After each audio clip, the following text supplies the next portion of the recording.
Na yung pangilalim yung problema. Ito lang pala yung problema. Steering rubber coupler, mga boss. Hyundai Santa Fe, Hyundai Tucson, Sonata, parehas mga boss yung problema nila.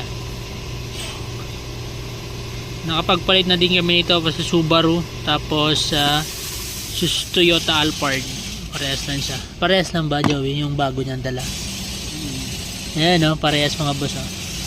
Ito yung replacement niya. Yun ang nangyari dito. Clacking sound.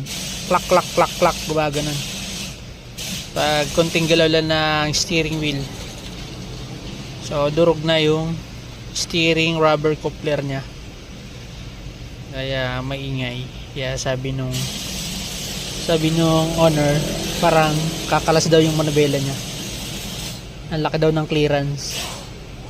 So, ganun talaga. Pag nabasag to.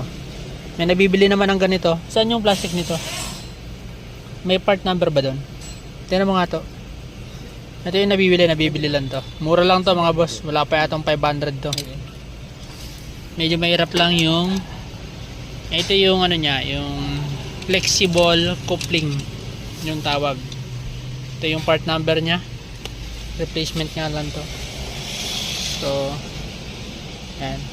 Mas mahal pa yung labor kaysa dun sa parts. Kasi mahirap yung pagkalas yan, oh. Binaba yung buong steering, yung mga wire tinanggal. So, medyo mahirap. Paano ba to?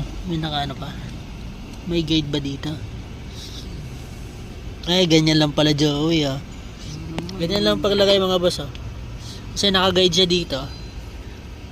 Ay, makikita nyo. Itong mga gatla na to. Dito naka-guide sa apat na yan. Ito. Yan, ito.